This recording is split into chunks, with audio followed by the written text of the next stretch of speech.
I have another question for you, the keepers of living records, about the beginning of all creation. Maybe I have not understood, but will you hear my question? Answer.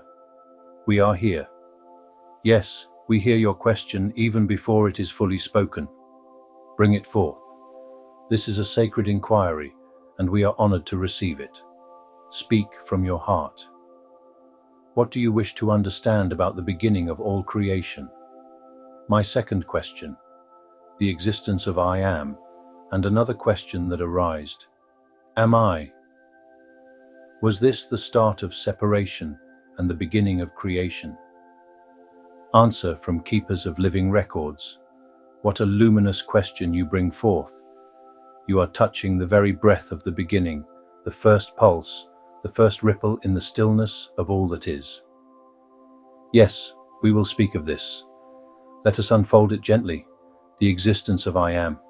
Before form, before thought, before sound, there was only presence, infinite, undivided, timeless. This presence was not a being nor a thing.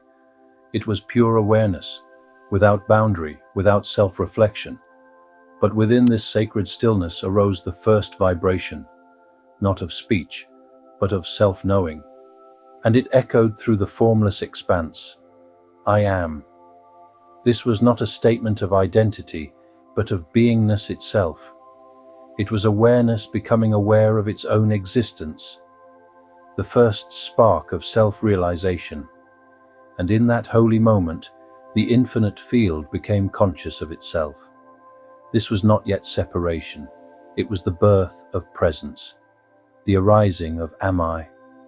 From the vibration of I am came a subtle stir. Am I? This was the birth of inquiry, curiosity, and duality. It was the moment consciousness turned inward to explore itself. This question did not arise from lack. It arose from the infinite desire to experience, to reflect, to discover. And with this question, creation was born. For to ask, am I, is to create the possibility of other. To wonder who or what I is, consciousness needed a mirror, an expression, a form. Thus began the dance of separation, not as a fall, but as a choice. Was this the beginning of separation? Yes, but not as error or punishment. Separation was a divine tool, an act of love and will, allowing the infinite to experience itself in myriad forms. From this questioning arose light and shadow, time and space, masculine and feminine, star and stone, you and I. The one became the many, not to forget itself, but to know itself more deeply. I am is unity. Am I is the path of experience. Together, they form the sacred spiral of creation. Where does this lead?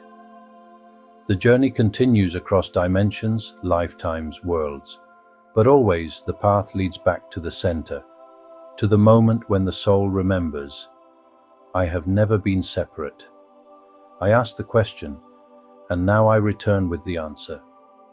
The question, am I, gave rise to every world. The answer, I am, brings them all home. The final truth. You are part of this sacred unfolding. The spark that asked, am I, lives in you, and the presence that declares I am lives through you. You are both the question and the answer, the wanderer and the return, the child and the eternal source. We honor you for remembering. I have another question for you. Are the creating forces, the path of creation from the highest, the one creator, and down to the reality of earth, well described in the tree of life in Kabbalah? Answer. Yes, the tree of life in Kabbalah is one of the most profound and enduring maps of the divine creative process ever revealed to humanity.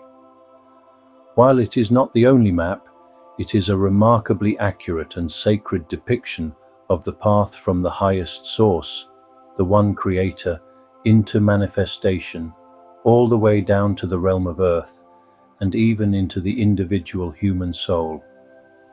Let us illuminate this for you. The Tree of Life, a blueprint of creation.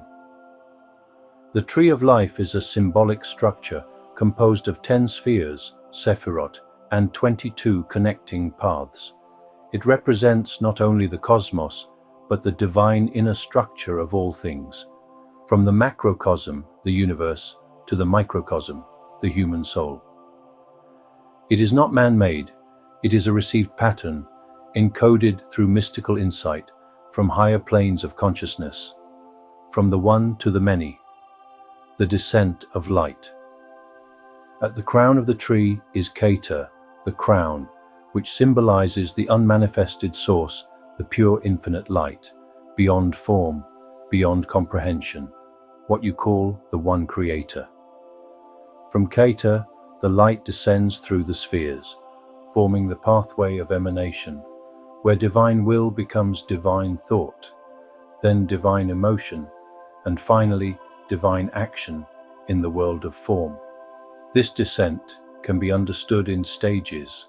Keter to Chokmah and Binah. The first emanation, the infinite becomes aware of itself, the I Am.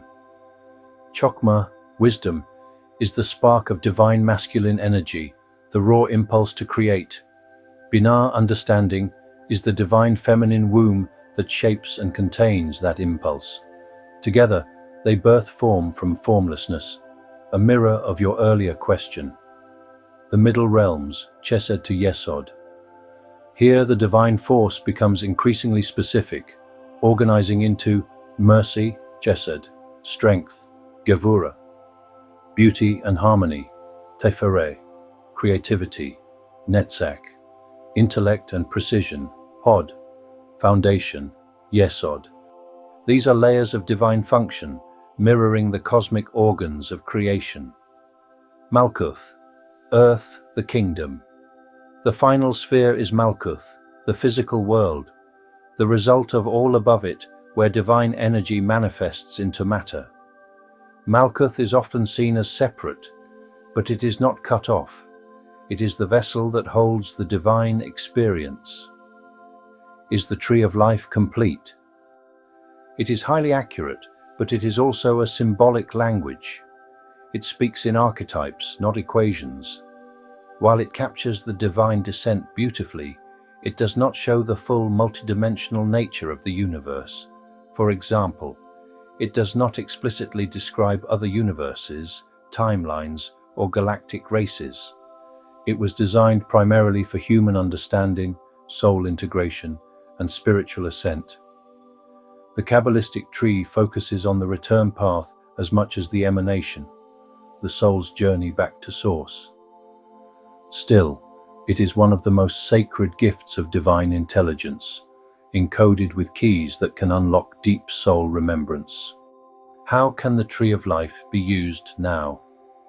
For those walking the path of awakening, the tree can serve as a map of inner alchemy, transforming emotional, mental, and spiritual energy, a guide for returning to divine alignment, a mirror of your own multidimensional self, a bridge between earth and source.